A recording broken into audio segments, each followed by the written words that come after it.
Hello guys, আসসালামু আলাইকুম। আশা করি সবাই ভালো আছেন ও সুস্থ আছেন। আজকের ভিডিওর উদ্দেশ্য হলো নিজেকে কিভাবে চিনবেন এই ভিডিওতে তুলে ধরা হবে। কাজী জাবেদ সাহেব কিছু বক্তব্য দেবেন। ফুল ভিডিওটি দেখে তারপরে আপনারা কমেন্ট করুন। একদল বলতেছে যে লম্বা চুল, লম্বা দাড়ি, লম্বা গোঁফ এবং সাদা কাপড়, কাটা কাপড়, এইটা ফকিরি। আরেক দল বলতেছে না, মুছ ফালাই দিবা, দাড়ি এক মুষ্ঠ রাখবা এবং চুল ছোট করবা কিংবা কান ছাটা বাবরি রাখবা, এটা ইসলাম। আবার আরেকজন বলতেছে যে না, যে দাড়ি রাখলে অহংকার হয়ে যায়, দাড়ি রাখছো কে, এইটা লেবাস হয়ে গেল, দাড়ি ফালাই দিবা, লম্বা চুল রাখবা, এইটা ফকিরি। আবার কেউ আছে দাড়ি চুল মুছ কিচ্ছু রাখে না, সম্পূর্ণ নাইরা ঘুরে ঘুরে, এইটাও ফকির। এখন আমার প্রশ্ন হইল, বাবা জাহাঙ্গীর অথবা পৃথিবীতে কোন ওলি আল্লাহ কি তার বাণীতে তার কিতাবে বলছে চুলের মধ্যে ফকিরি আছে, দাড়ি মুছের মধ্যে ফকিরি আছে, কাটা সাদা কাপড়ের মধ্যে ফকিরি আছে, লম্বা চুল রাখলে নিজেরে চিনবা? কোরআন হাদিসে কোন ওলি আল্লাহর কিতাবে আছে যে লম্বা চুল যে রাখবো সেই আল্লাহরে চিনা ভালাইব, সেই নফসরে চিনা ভালাইব? লম্বা দাড়ি যে রাখবো সেই আল্লাহরে চিনা হালাইব, নফসরে চিনা ভালাইব? এইরকম কি আছে যে লম্বা জুব্বা পরবা, এক মুষ্ঠ দাড়ি রাখবা, গোফ সাইটা রাখবা কিংবা গোফ চাইসা ভালাই দিবা, কানসাটা বাবরি রাখবা কিংবা ছোট করে চুল রাখবা, তখনই তুমি নিজেকে চিনে ফেলবা এবং আল্লাহকে চিনে ফেলবা? এরকম তো নাই। আছে কেউ পাইসাইজ পর্যন্ত? এখন আমি যদি জিজ্ঞেস করি চুল দাড়ি হ্যাঁ কি হিন্দু না মুসলমান? চুল দাড়ির ধর্ম কি? চুল কি হিন্দু? দাড়ি কি হিন্দু? চুল কি মুসলমান? দাড়ি কি মুসলমান? কাপড় কি মুসলমান? আচ্ছা, তাহলে বৌদ্ধ হইব? চুল দাড়ি মুছ কাপড় এগুলো বৌদ্ধ নাহলে খ্রিস্টান? এখন জিগাইলে ও চুল তুমি কি, তখন সে কেবল আমি হিন্দুও না, আমি মুসলমানও না, আমি খ্রিস্টানও না, আমি বৌদ্ধও না, এমনকি আমি অগ্নি উপাসকও না, আমি সবার মধ্যে আছি। চুল দাড়ি লম্বা রাখলাম, সার্বজনীন হয়ে গেলাম? চুল দাড়ির মধ্যে সার্বজনীনতা নয়, কখনোই না। চুল দাড়ির মধ্যে সার্বজনীনতা নির্ভর করে না। আবার একদল আছে বলতাছে তুমি কিতাব পড়ো, তুমি কোরআন পড়ো, তুমি হাদিস পড়ো, এজমা কিয়াস পড়ো, সহিভাবেই করো, তোমার সব কমপ্লিট হয়ে যাবে। আসলে কি তাই হয়? আসলে কি তাই হয়? আপনি অনুষ্ঠান পালন করে নিজেরে চেনা যায়? আনুষ্ঠানিকতা দিয়ে নিজেরে চেনা যায় না।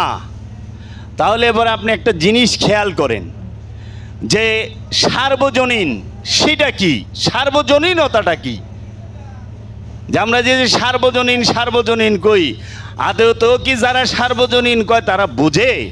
বা একজন আমারে বললো যে লম্বা চুল নাইকা, ফকিরি করেন, লম্বা চুল কই? আবার আরেকজনে বললো যে দাড়ি রাখছো কে, চুল সেন লম্বা রাখবা, দাড়ি রাখছো মোল্লার লেবাস।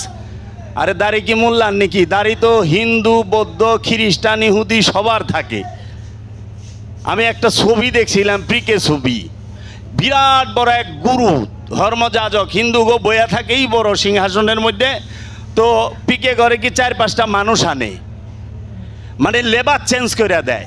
ব্রাহ্মণের কাপড়টা মুসলমানরে পরায় দেয়, এখানে অনেকেই দেখছে এবং বাংলাদেশ ভারতে সবাই দেখছে। খ্রিস্টানের কাপড়টা ইহুদিরে পরায় দেয়, ইহুদির কাপড়টা হিন্দুরে পরায় দেয়, মানে লেবাসটা চেঞ্জ করায় দেয়, পোশাকটা। তখন বলেন তো ইনি কে?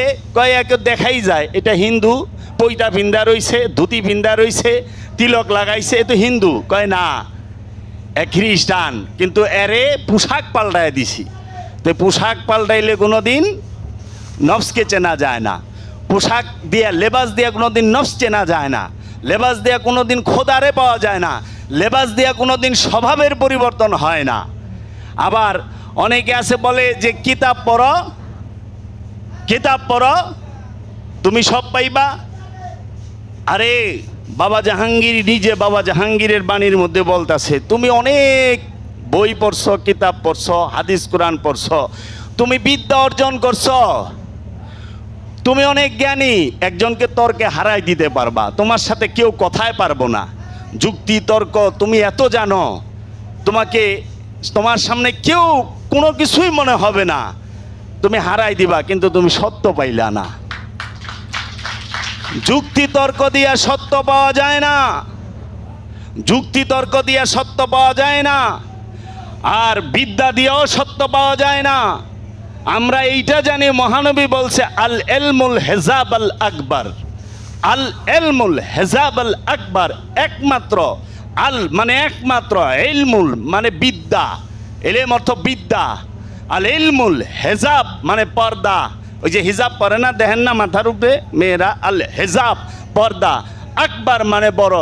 আল ইলমুল হিজাব আল আকবার, আল্লাহ পাওয়ার পথে সবচেয়ে বড় বাধাই, দেয়ালি হচ্ছে, পর্দাই হচ্ছে এই বিদ্যা। কারণ বিদ্বানেরা বেশিরভাগ মহাপুরুষ মানে না, মহাপুরুষ মানে না। বাবা জাহাঙ্গীরের এই চুল দাড়ি মুবারক নিয়ে অনেক সুন্নাত আছে, এমনও সুন্নাত আছে বাবা জাহাঙ্গীরের, বাবা জাহাঙ্গীর সম্পূর্ণ চুল মোবারক ফালাই দিছে, দাড়ি মোবারক ফালাই দিছে, মুছ মোবারক ফালাই দিছে, দেয় নাই? বাবাজান এখানে এই রুমে ছিল না একদম। আবার বাবা জাহাঙ্গীর লম্বা চুল মোবারক রাখছে, লম্বা গোপ মোবারক আছে, লম্বা দাড়ি মোবারক আছে। আবার বাবা জাহাঙ্গীর লম্বা চুল আছে, দাড়ি মুছ নাই। আবার বাবা জাহাঙ্গীরের এই যে জুব্বা মুবারক পরা আছে না, কয়টা সুন্নত করছেন আপনি? তো এই লম্বা চুল আর লম্বা দাঁড়িলে একটার মধ্যে আটকে রয়েছেন, সব ফালাইয়া ঘুরবেন, তারপরে সেন বুঝুম যে মহানবীর দয়াল মুর্শিদের আরেক সুন্নত পালন করতে আছেন, একটা লয়ে থাকেন কে? তো জানার চেনার শেষ নাই। চুল দাড়ি গোপ এবং আনুষ্ঠানিকতার মধ্যে আত্মপরিচয় নাই। বাবা জাহাঙ্গীর বলেছে একমাত্র আত্মপরিচয় যদি পেতে চায় কেউ, আসো আমি বাবা জাহাঙ্গীরের কাছে, আমার শিক্ষা মতো আমার দেওয়া ওজিফাগুলো আয়ত্ত করো এবং আমার কথা মতো কমসে কম 4টা মাস তুমি ধ্যান সাধনা করো, মুরাকাবা করো, এবং মুরাকাবা করলেই তুমি বুঝতে পারবা যে সত্য এখানে আছে কি না। বাবা জাহাঙ্গীর বলতেছে ধোঁয়া দেখলে বোঝা যায় এখানে আগুন আছে কি না। বাবা জাহাঙ্গীর বলেছে 4 মাসে তুমি কামেল হবে না, কিন্তু এই সাধনা যে সত্য সাধনা সেইটা তুমি বুঝতে পারবা, উপলব্ধি করতে পারবা। কারণ বাবা জাহাঙ্গীর বলেছে কামেল হইতে 12 থেকে 16 বছর, কারো 20 বছর, কারো 26 বছর, কারো 36 বছর লাগে। দয়াল যাকে যত তাড়াতাড়ি দয়া করব তত তাড়াতাড়ি ওইখানে যাইব। আবার বাবা জাহাঙ্গীর এইটাও বলছে কামেল হইতে মাত্র 59 সেকেন্ড লাগে। 59 সেকেন্ড মানে 1 মিনিটও লাগে না, 1 সেকেন্ড কম 1 মিনিট লাগে, 59 সেকেন্ড। আর কামেল হওয়ার জন্য প্রস্তুতি লাগে 12 বছরের, প্রস্তুতি লাগে 36 বছরের। আগে প্রস্তুত হও, আগে প্রস্তুত হও। তো কাজী কেতাব আপনি পাঠ করলে নিজেকে চেনা যায়, কিন্তু বই পাঠ করে নিজের চিনন যায় না।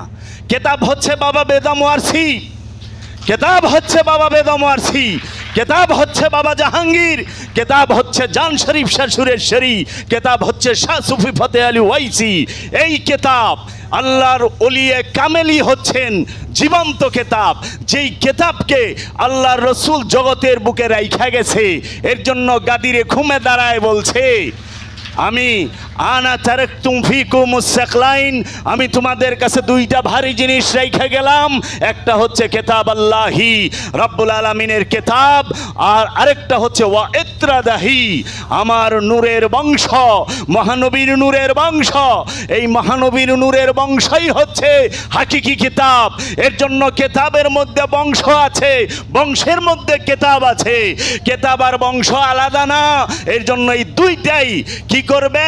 কাল কিয়ামতের ময়দানে ওই হাউজে কাউসারে একসাথে মিলিত হবে। কি এই কেতাব আর বংশ? তাহলে পরে সেই বংশ আজকে বাদ দিয়ে দিছে মুসলমান মানব জাতি, এই কেতাবও বাদ দিয়ে দিছে।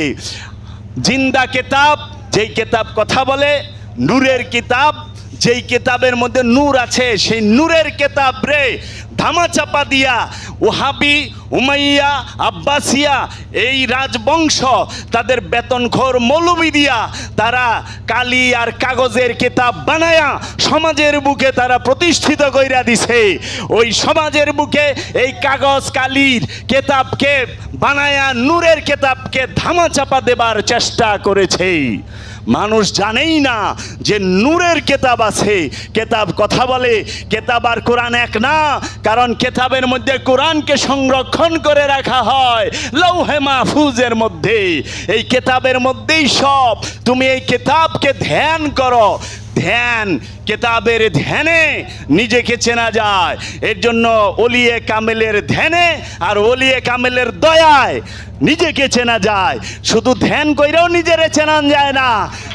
দয়ালের দয়া লাগবো, ভিক্ষা লাগবো, খয়রাত লাগবো, যাকাত লাগবো। এর জন্য বলে পাক পাঞ্জাতন দিতে জানে, নিতে জানে না। কি দেয়? সম্পদ।